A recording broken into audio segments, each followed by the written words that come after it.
If you commit to innovation, your company will make more money, last longer, and grow faster. What did the market get wrong, and what are you going to do differently? Start with what are the market assumptions? Surface the unspoken ideas. I'm trying to help people articulate those assumptions so that they too can challenge them as they move forward. Companies that focus on innovation tend to see a 516% better revenue, 756% higher net income, and a 57% increase in innovation premium. If you ask whether innovation is important, 97% will say yes. 96% think it is the major growth lever. Nobody focuses on activating innovation. This is the Relentless Pursuit of Winning podcast, where we are here to educate, equip, and inspire people to build extraordinary companies. We're so glad you're here. Don't forget to like, subscribe, and hit the bell so you can get updates every time we drop a new episode. Now let's get it started. Hey guys, welcome to another episode of the Relentless Pursuit of Winning podcast. My name is Rick Meekins. I am going to be your host as usual, and I'm excited to present Danny Nathan. How are you, sir? I'm doing good, thanks. Thanks for having me today, Rick.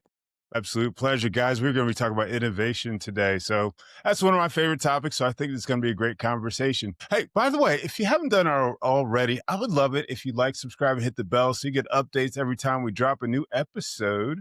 And without further ado, let's get it started. So Danny, tell us a little bit about who you are, what you do, and why you do what you do.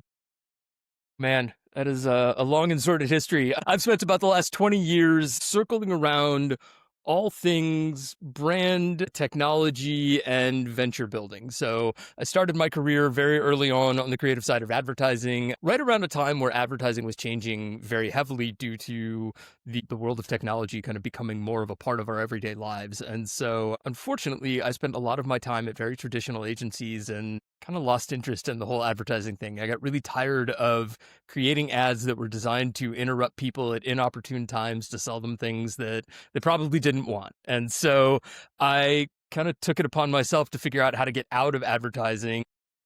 Gave myself what I lovingly refer to as my second master's degree, thanks to Barnes & Noble, and went and bought a huge stack of books and just sort of read everything that I could about how I thought that brands and people should interact in what is now today, but in the future terms of, mobile devices and social media and all of the stuff that was coming to life around the time that I'm describing here. So I was fortunate and found a role at an innovation consultancy here in New York, where I spent about 5 years working with all sorts of brands that I never would have touched otherwise, helping launch products for Dyson and American Express, built an installation in the Museum of Modern Art, and all sorts of crazy stuff in between that really changed the trajectory of my career, introduced me to the world of technology and entrepreneurship and startups. And I kind of fell in love with that over that 5-year stint. And so ever since then, from about 2012 on, my career has focused on entrepreneurship and venture building, always with some sort of technology bent. I have served as head of product for a number of early stage startups. And then for the last 5 years, I have been running my own company called Apollo 21, which is an innovation and digital product design studio, where effectively we help companies understand and operationalize innovation strategy, figure out what the impact of that is on their culture, and then we bring that to life by helping them build new products and services, either for internal use or for sale to customers. Wow, that is so cool. Said that. I know I said the same exact thing when you told me when we first met, and I still think it's I'm glad it's still cool. What was the most interesting project that you worked on? Ever? Yeah. God. Honestly, building the device for the MoMA was really cool. So they had done this experiment where they printed a bunch of cards out that just said at the top, "I went to MoMA and ... And they put a stack out with a bunch of pencils and crayons and whatever for like an afternoon. And people would fill them out, and then they were like taping them all to a wall. And by the end of the day, they had hundreds of these things. And, they had expected them, I think, to be sort of like comment cards, I saw the Van Gogh, it was cool, whatever. But the way that people responded and the reflection of the experience of wandering through an art museum and it being reflected back through the way that people were sharing their stories of, I went to MoMA and whatever that story was, turned into far more than just comment cards. It was drawings and illustrations, and somebody would take it to the cafeteria and like smear part of their lunch across the card to get a burst of color and all sorts of crazy things. And so we were asked to help extend that idea into the digital space. And so we created an installation that lived in the lobby of the MoMA where it was a very similar card, but we had digitized everything. So people could pick up the card, create their response, and then you walked up to this white box that was very MoMA-esque and just kind of hung from the wall. You would put your card in a slot and press a button, and it would spit it back out the other end for you to take home and keep. But then it would get projected on the wall at the MoMA, and it lived on this collection website that was all the stories of I went to MoMA. And part of what was so interesting about it was not only were we collecting the stories, but because it was digitized, we were also collecting metadata around those stories. So what was the date and time that it was submitted? What was the weather like in New York City? What were the exhibits that were in the museum on the day that this person left this response? And so part of what was so interesting was that it was an amazing way to reflect customer experiences. It was also a huge data mining activity for the team at MoMA to understand what people were responding to and how. And then it became useful in their advertising as well. You would see like bus shelters that featured, you know, a 3-year-old's drawing of what they experienced at the MoMA, for example. And so pulling all of that together was a ton of fun and was really exciting. And of course, you know, wandering around the MoMA at 7 a.m. on installation day or whatever is sort of a privilege that not too many people get to experience. That one was a ton of fun. And then honestly, I guess my other answer to that question, Rick, would be not so much client facing, but more Apollo 21 itself. I mean, having the opportunity to start and run my own business and to sort of you know, put my money where my mouth is, I guess, and you know, live and breathe and create the business and the culture around the ideals of innovation and technology and product development has really been a wonderful experience. Wow. Wow. That's cool. That's cool. There's a couple questions, but let's start with, I want to hear about how you built your company. I mean, you know, someone that, you know, lives and breathes innovation. What is that like? What was that journey like for you? You know, it was kind of funny. The creation of Apollo 21 happened kind of opportunistically. I had been at my last startup for 3 or 4 years right before I left. And for the last year of that, we had taken on funding from a family office. And one of the stipulations of that round of funding for my startup was we had to help some of the other portfolio companies with their kind of technology needs. And so almost overnight, I went from, you know, head of product for a video focused technology startup to running this sort of consultatory effort around other companies' problems. And it really sort of tied right back to the innovation work that I had done earlier in my career, but with the benefit of having many more years of experience understanding startup markets and how technology comes to life and what it takes to build not just a product, but also a business surrounding that product. And so after spending about a year working with these other companies in the portfolio, a few folks from my immediate kind of ecosystem. So it was a couple folks from the family office and the founders of the startup kind of pulled me aside one day and said, "Hey, you know, we love having you here, but you seem to be really excited about this kind of work. Have you thought about doing that?" And that, as they say, was the beginning of the end. You know, within a couple of months, had started Apollo 21 with their full blessing and sort of jumped into the deep end of what does it take to build a company and especially a service driven company and figure out kind of how to integrate myself into the innovation ecosystem and what that meant in terms of the types of customers that we were looking for and all of that fun stuff. I've made a ton of mistakes along the way, some more egregious than others. I've learned a ton. We've built some amazing products. We created effectively ESPN for the world of rodeo for one of our clients, which was a lot of fun. And, you know, rodeo is a space that you don't get to play with a whole lot when you're dealing in technology. And so it was a really refreshing change of pace. And then we've also kind of proven a knack for developing internal and operationally driven technology systems that companies rely on to sort of get the work done on a day-to-day basis. And part of what I find interesting about that is the sort of combination of innovation and problem solving around how do we accomplish work? How does that impact the way that people communicate and the way that they work together on a day to day basis? How does that enable innovation to come to life within organizations? How does it impact the culture? And how do people kind of react when they see the ability for technology to help make their lives easier and their jobs easier to accomplish? And so we've had a number of projects in that space that, I don't know, at face value, don't always sound the most interesting. We've built operational platforms for financial services companies and things like that. But I personally find it fascinating to sort of tear those apart and figure out what's working and what's not and how we can leverage technology to make it better. Interesting. Interesting. Did you go through kind of like an innovation process, like with your company, like start with, an MVP and then just start, building or, I would love to say that we took this carefully thought out process and applied it to ourselves, but as any entrepreneur knows, the reality of starting a new company is you do what it takes to get that company off the ground. And For sure. so I think in the very early days, it was much more of a, what can we do to get paid so that we can keep the lights on? And then our process and approach, I think, evolved over time Yeah. as we were able to become more established and have a little bit more confidence in where our next customers were coming from and so on and so forth. What were some of the things that you struggled with early on?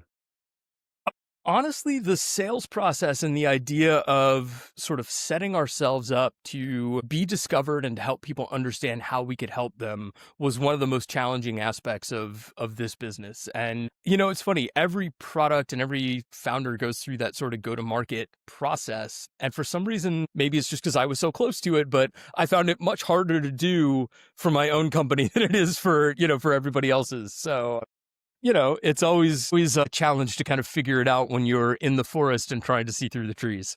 I was wondering about that.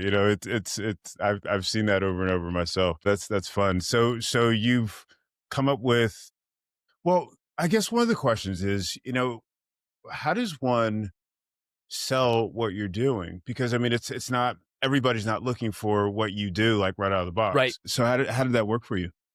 Our approach is kind of twofold. So we have some customers that come to us because they are looking for innovation enablement, I guess, for lack of better terms.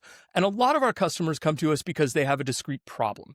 I'll give you an example. Our financial services client that I described just a moment ago originally came to us because they had too many emails in their inboxes and couldn't figure out sort of how to keep up. And what we ended up discovering was that they didn't have process, they had email. And so what we had was the opportunity to really explore what their process should be and how to bring it to life. And that's the opportunity where when somebody who isn't thinking in terms of innovation comes to us, that we have the opportunity to start layering that into the conversation to help them consider how building that culture and that mindset of innovation, in addition to the processes that will support it, can help ready their business for the future, help create an opportunity for longevity, and really help kind of enable more ideas and more opinions to come from more places within the business without people feeling like they are pigeonholed into, no, this is my job, I have to do this. And, if I have an idea over here, I can't really say anything about that.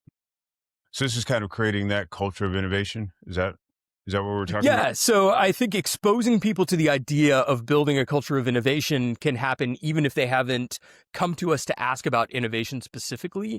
And it gives us an opportunity to help them understand how building new products and new ventures really is demonstrative of that sort of innovative mindset and how doing it this first time can lay the groundwork for a repeatable process and innovation that they can learn and benefit from over time.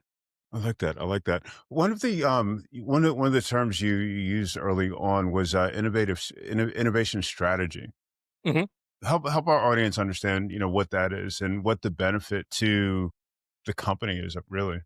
Sure. I mean, innovation is one of those weird words that everybody talks about. You see it all over the place. And if I say it to you, most people's heads will start nodding. Okay, innovation, I know what you mean. But the reality is that when you really start to dig into what innovation means within the context of any given organization, suddenly the definition varies quite a bit. And what one company thinks of as innovation, another company thinks of as day-to-day operation, and what that company might think of as day-to-day operation, somebody else looks at as, the future, or we could never accomplish that.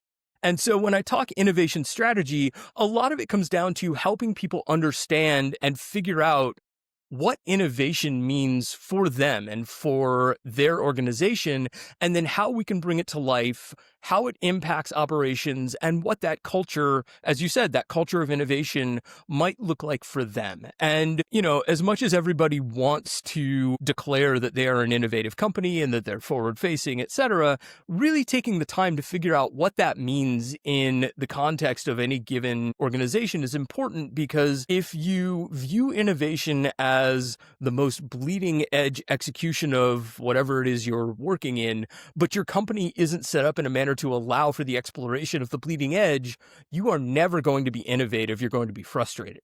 And so kind of getting to that point of reality check of this is what innovation means to us today. This is what we want it to mean to us tomorrow. And here's a plan that we can put in place and activate for getting from where we are today to where we want to be tomorrow is really half the work of innovation. It's planning and strategizing and figuring out how to make that process work within your own walls, as much as it is figuring out what the innovation is and then how to go and build it.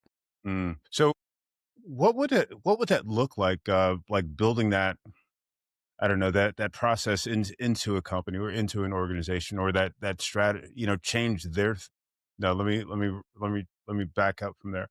So we've created a culture of innovation.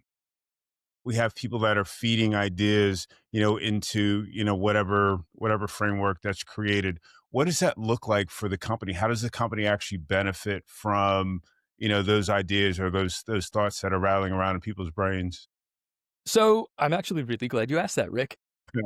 For as much as innovation is one of those difficult things to quantify and to describe and to sort of define, there is proven research that committing to innovation and understanding how innovation might impact the future of your business is truly important and truly impactful, to the tune of, I'm going to get this wrong, so bear with me. I'm actually going to pull something up real quick, because rather than butcher it, I'd rather just give you the actual statistics here. Nice. Companies that focus on innovation as an opportunity, on building a culture of innovation, tend to see a 516% better revenue growth, a 900% better stock price growth. Wow. 756% higher net income growth, and a 57% increase in innovation premium. So the most simple way to put it is, if you actually commit to innovation, your company will make more money, it will last longer, and it will grow faster. It's really that simple. Yeah, I love it too. And I mean, I have all sorts of more stats that I could rattle off here. But, part of the problem is that when you talk to executives within organizations, and if you ask them whether innovation is important, 97% of them will say yes, innovation is a high priority for our business. 96% of them will tell you that they think it is the major growth lever for bringing them into the future. And yet nobody focuses on activating innovation in an actionable, repeatable, tangible way that really gives them the opportunity to see those long-term benefits. Wow. What a missed opportunity. Exactly. Wow. Exactly. And this is why I harp on innovation, and why I believe so strongly that something as amalgamous as culture is that important, because in my opinion, culture is what will enable or block your ability to execute on innovation. And that culture has to be demonstrated from the top down. So, you can have as many managers within a big organization as you want, talking about, claiming to be, et cetera, innovative. But if the processes and the work culture hasn't been put in place to enable that talk to become reality, it's just talk, and it's only ever going to be talk. And that's where you're going to end up with frustrated employees who have great ideas that never see the light of day and who feel like they're cogs in a machine. Whereas if you have leadership who says, no, no, no, we're going to commit to innovation. And what that means for us is, for example, nobody's job will ever be in jeopardy because they failed. You have an idea, you want to go try it? Sure, we should think about what trying it means and how to make that trial financially responsible and systematically testable. But nobody will ever get in trouble for trying something and realizing that it didn't work. That is not a failure. And, one of the things that we talk a lot about in innovation is failure. One of my personal mantras is fail beautifully. And to me, it's a reminder that failure is a learning opportunity, and that if we don't enable people to have that learning experience, innovation is not going to happen within the organization. So somebody who has the power at the top of an org has to put out the edict that it is okay to fail. It is okay to try something, even if it costs some money or some resources. And we understand that the inefficient process of innovation is ultimately part of what's going to help us win the future. You said you talked about failing a number of times. I think one of the things that I see happening with with a number of companies I've worked with is they don't really have that. I'll use the term stopgate. To know when they need to stop. When that Yes. project needs to end. What do you recommend to folks as they're thinking about developing whatever it is they're going to develop? So when we talk about putting innovation programs in place, Rick, one of the things that we encourage companies to do is to make sure that they're not giving free rein to innovation teams. And I want to be clear, I'm not advocating for, hey, Mr. Innovation Team Leader, here's multiple millions of dollars. I expect you to burn it this year. What we advocate for is the ability to tap into small tranches of, I'll use funding as sort of the catch-all for resources, but what I'm really getting at is the ability to operate in a manner where things can be tried, experiments can be activated, ideas can be tested and proven or disproven without the need for kind of a formal corporate requisition process. Because there has to be an angle of speed to some of that, testing. We need the ability to say, again, I'm making this up as an example, but how can generative AI impact our ability to create this thing that we use in our business every day? And if somebody has to, go to IT and requisition a ChatGPT license and it takes 2 months for approval and somebody's going to question the $30 a month for a year, whatever, that idea is going to die. Nobody wants to wait that long to test out that idea. And so the idea of gateways, as you're describing, is important. Sure, every employee can go spend $1,000 to test an idea. Great. If that $1,000 pays off and you reach metrics of A, B, and C, then you can come and you can unlock the next $10,000 tranche of innovation investment in that particular idea, for example. And so those gateways become opportunities to prove to the team that you have come up with a hypothesis, tested it successfully, proven that there is a valid reason to continue on to whatever the next stage is in order to unlock the next small tranche of resources that is necessary to support the continued testing and development of that idea. And eventually the idea is, if it's $1,000 for your initial test and 10 for your next one, sure, eventually maybe you can get into the world of, the company's putting up $250,000 in seed funding for something that may ultimately become a whole new business unit or something like that. But the reason to do it in those gateways and to treat it almost like a venture investment in a startup is to enable the quick unlocking of each of those steps with the checks and balances in process so that companies aren't worried about somebody draining the bank account for some stupid idea. But there also has to be an approach and an understanding that those ideas, especially the ones that might become a new revenue line, a new business unit, something like that, aren't going to mature overnight, and they're not going to mature as efficiently and as quickly as the corporate structure would like them to in order to prove their value. So if corporations run on, a system of quarterly returns, most of your small sort of burgeoning startup-y ideas that might come out of a large organization are not going to be proven or disproven in 3 months. At best, you're gonna get to the point where you unlock that next tranche of investment within 3 to 6 months. And so the expectation that things are going to move in the same cadence, honestly, is where a lot of larger organizations fail in their innovation efforts because expectation doesn't meet reality and the idea of innovation doesn't operationally align to the efficiency with which most companies are designed to operate. Would there be no checks and balances with that? It's like, okay, we're not producing revenue, from this product yet, or, whatever that idea is, but are we at a certain point in the development process? Is that typically something that is going to be tracked? Yeah, absolutely.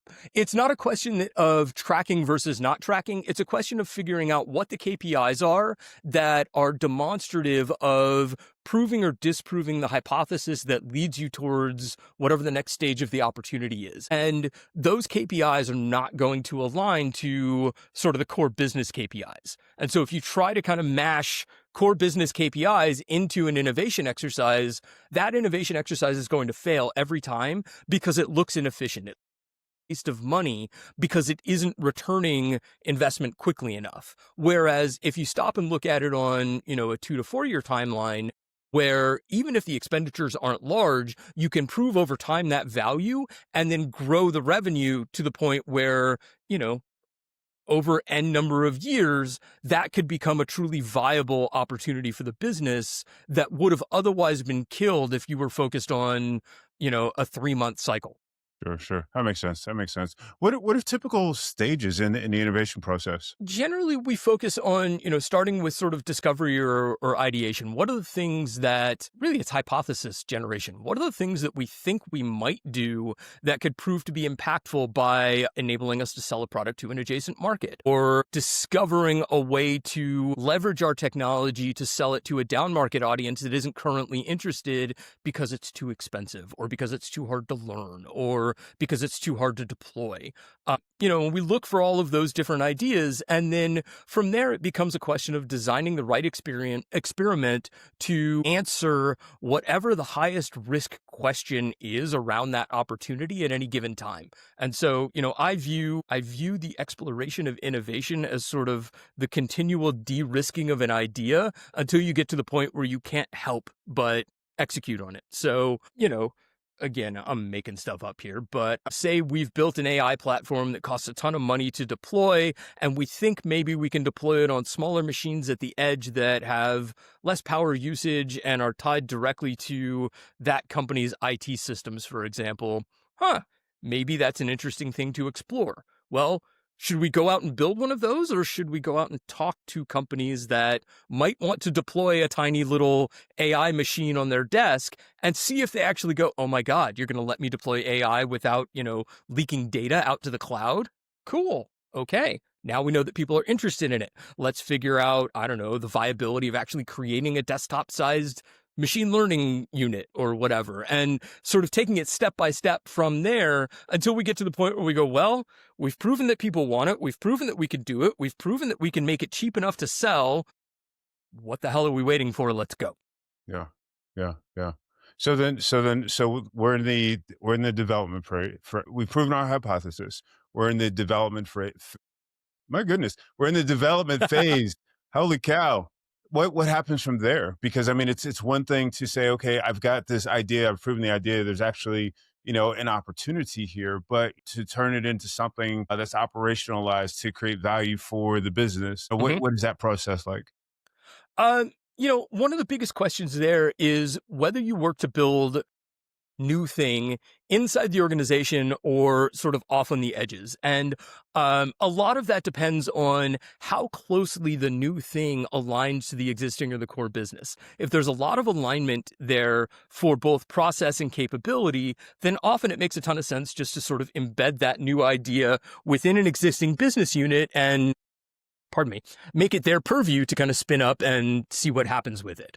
Alternatively, though, and this is what we see for much more disruptive innovation opportunities where it's something that really doesn't fit with the culture, the ethos, or the process of the existing organization, often what's necessary is to embed that in a small sort of externalized unit that doesn't have to play by the same rules as the core business. So effectively, you've got a large organization that is spinning out or kind of adjacently starting what, for lack of better terms, is a startup that they're then going to fund, much like a VC would, in rounds based on growth and trajectory and determination of product market fit, et cetera. Where big companies tend to have an advantage in that, though, is they already have customers and distribution systems built that, if you figure out how to piggyback off of, can help your go-to-market accelerate in a way that a startup doesn't have the advantage of leveraging. And so, if you've got a new product that sits adjacent to something that your current audience already loves, then you've got a great opportunity to connect with that existing customer base and say, hey, we're launching a new thing. Do you want to buy it? Do you want to input on the development of it? Do you want to help test it out? We'll give you one for free, whatever it is. And all of a sudden you've got access that most startups would be chomping at the bit to take advantage of, which is why you end up in a world where sort of corporate and startup partnerships gets potentially interesting. I like it. I like it. You use the term disruption. You have your newsletter, Disrupt or Die, which I love. Talk to us about that, the importance of disruption when we're entering the market or whatever. So disruption is, again, akin to innovation, one of those terms that gets thrown around a lot. You'll see a lot of startups that say we are disrupting whatever industry, we're reinventing whatever, we're reimagining. I'm so tired of reinventing and reimagining.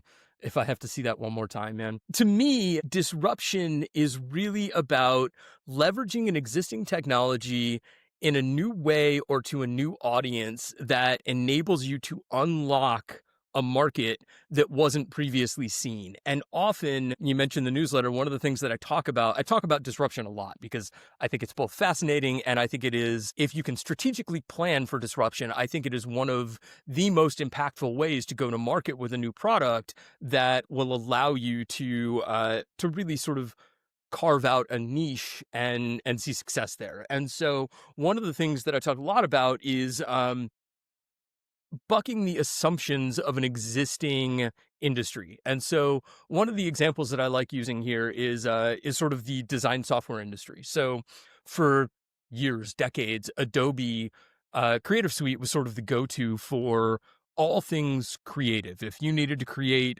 a visual ad or something like that, you cracked open Adobe Creative Suite, and that was if you were lucky enough to have it, because, a license is $600+ a year. It's an incredibly robust tool that has a huge learning curve, and it's actually, 12 tools all baked under one umbrella. And basically, it was built under the auspices that professional design has to be incredibly powerful, that it requires a ton of training, that it's okay if it's expensive because it is powerful and requires a ton of training, etc. And for years, we all just sort of said, yeah, okay, that's the way that design works. Canva came out in whatever it was, 2013, 2017, I don't remember. Canva came out and said, wait a minute, we don't buy that. We don't believe that design software has to be difficult, that it has to be all powerful, that it has to have a huge learning curve, or that it has to be expensive. In fact, we disbelieve that so much that we've created a free that will upgrade to a paid version of a very easy to use tool that will allow anybody in your organization to create a flyer, a banner ad, an invitation, whatever creative materials you need. And all of a sudden, Canva has millions of users that would never have been users of Adobe products, but are all executing on design. Canva disrupted the design software industry by making the assumption that the assumptions were wrong, by building a tool that was accessible to people who did not feel like they could access Creative Suite, either because it was too hard to use or because it was too expensive or whatever. And they carved out a whole new market that truthfully didn't really steal from Adobe. They just found 170 million users that didn't want to use Adobe, but were willing to use Canva. And now we have a whole new sort of lower end market in the design software industry that works phenomenally well for probably more people than Adobe does. Yeah.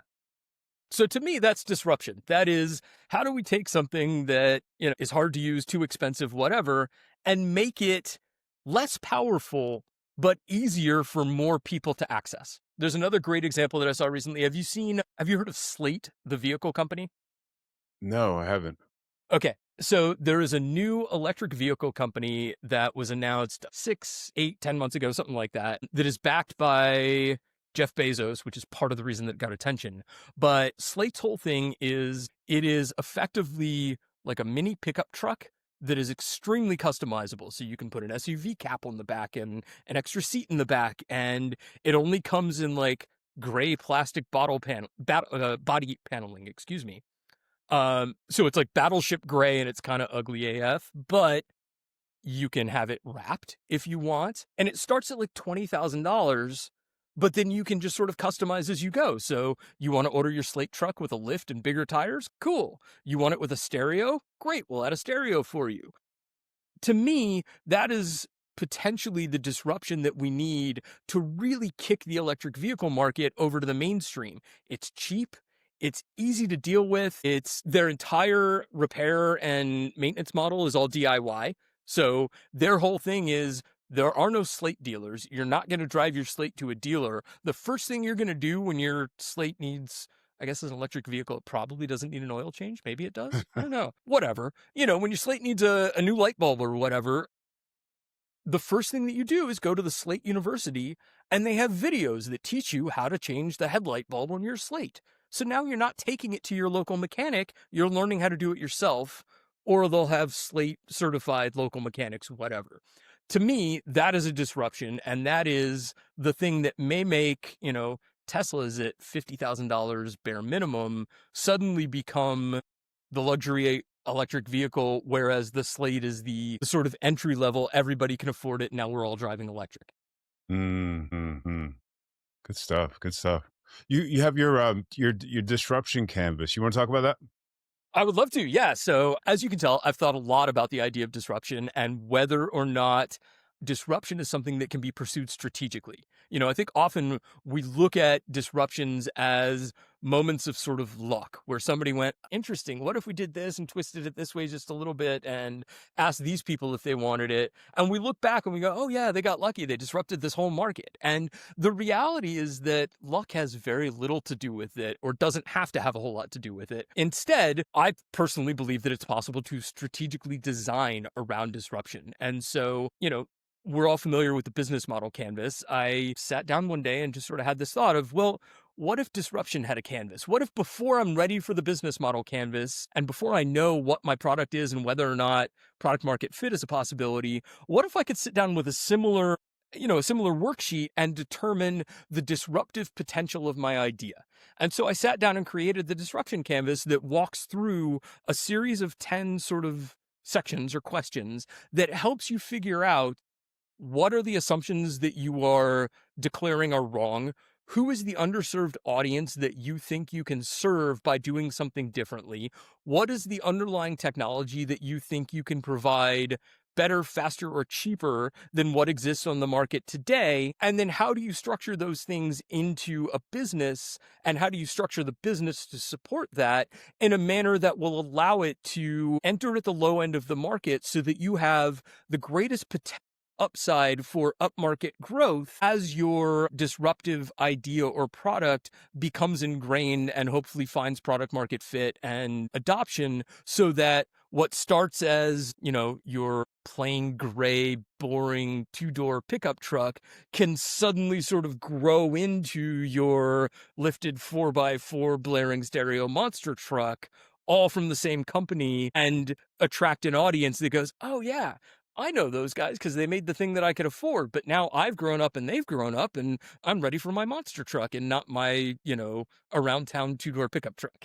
So what are there the different sections? I'm picturing the business model canvas. Yeah, I have to admit, Rick, I don't have them all memorized, so you're going to have to give me a sec to pull it up. How long did it And take if anybody's together?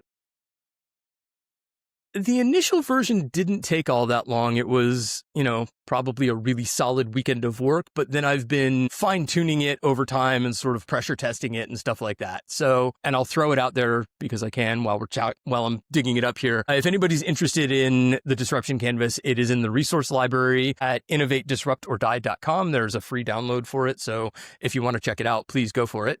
So the disruption canvas is 10 fields broken out across 4 categories. So the first category is desirability. So what progress is your target audience trying to make, and who or what is blocking their ability to make that progress today?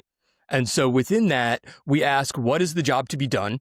Pretty clear. Who is the underserved or non-consumer? So who are we identifying as the opportunistic audience that can't accomplish whatever that desired outcome is today because it's too hard, too expensive, etc. And then how will you leverage existing technology? So what mature existing technology exists today that has gotten cheap enough, fast enough, or easy enough to deploy that you can now do so in a down market fashion where you couldn't do so before? The second layer is reframing. So why hasn't this already been done? What did the market get wrong, and what are you going to do differently? So we start with, what are the market assumptions? Surface the unspoken ideas, the Adobe moment of design software should be complex, expensive, and only for professionals. Those are assumptions that Canva theoretically sat down and said, no, that's not true. We don't believe that. And so I'm trying to help people articulate those moments or those assumptions so that they too can challenge them as they move forward. And then the next question in reframing is, what is good enough for this audience? So part of the idea of disruption is the product itself doesn't have to be perfect. It doesn't have to have all of the bells and whistles and the utterly perfectly thought out user experience. Even if it's ugly and a little hard to use, if it solves a problem for a group of people that couldn't previously solve that problem, they will adopt it. And then, of course, you can iterate and make it better over time. The next category is feasibility. So how will you launch a disruptive product to a new market in a viable manner? So how do you define the cost limiters? What are the things that allow you, that you can impact, that will enable you to sell this to market faster or cheaper than what exists today? And then what is the go-to-market path? So how do you get early traction? What are the distribution channels? What is the UX and the positioning of your new idea or product so that you can get it to market faster and cheaper? And then the last category is impact and organization. So how will you know that it's disruptive is the first question. What are the metrics of the KPIs that you believe will prove that you are achieving disruption in addition to product market fit? How should you structure your organization? Particularly if you're building within a larger organization, should this new organization be spun out, or does it, as I was describing earlier, align to the processes and the methodologies that exist within the core business? And then the last question is, how and when will you scale up market? So if you've gone through these 9 things and you believe that you have a disruptive product in front of you, how will you know when it's time to start going, okay, the little tiny ugly slightly broken thing that we put out in the world because people really needed it is ready to grow up? What does growing up look like? So what is the path to upmarket profitability so that you have something that doesn't just die at the disruption stage, but rather can prove that it has longevity? So that's kind of the breakdown of the disruption canvas. If anybody downloads it, I have a whole series of articles, each of which align to a different section. So it's not just the canvas itself, but it's actually all of the sort of background learning around the strategy of disruption and what it takes to implement it so that you understand how to bring to life each of the sections that is encompassed by one of these questions across the 4 categories. Very cool. Very cool. Very cool. All right. So we're running out of time. I've got one more question for you. Yeah. So, as you know, the name of the podcast is The Relentless Pursuit of Winning. Everybody categorizes winning however they want to. But the challenge is in making sure that we're doing it relentlessly. We're always chugging along, trying to figure out how to make it work. What recommendation would you make to our audience on how they can keep it moving? I have 2. One is my sort of pat answer for this, and that is, it will always take longer than you think it will. It doesn't matter what it is, but we all imagine that creating a new product, launching a new startup, whatever, all of the stories that you see make it seem like success happens quickly. And so we get it ingrained from reading too much LinkedIn and too many press releases and too much news that, Mark Zuckerberg or Elon or whoever you want to look up to, if those are the people that you decide you want to look up to, that they all achieved it overnight. And the reality is that most of the companies that feel like they came out of nowhere and burst onto the scene and took over the world probably existed for like 5 years before you ever even heard of them. And it took longer than they expected.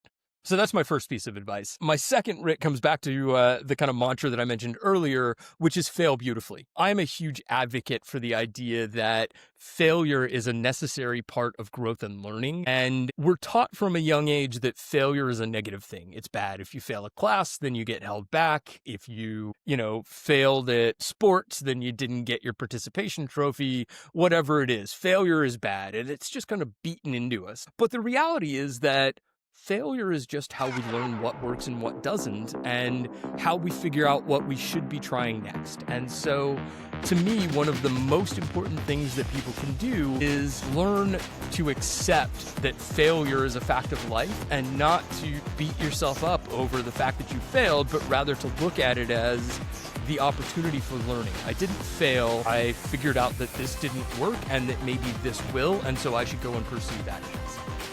There you go. There you go. Great advice. Great advice. Hey, Danny, thank you so much for being on the show. Great stuff. My pleasure. Great info. Thanks. Great stories. I really appreciate it. It's been a pleasure. I'm really happy to have been here and appreciate you having me on. Absolutely. Folks, thank you so much for watching or listening to another episode of The Relentless Pursuit of Winning. We will catch you next time.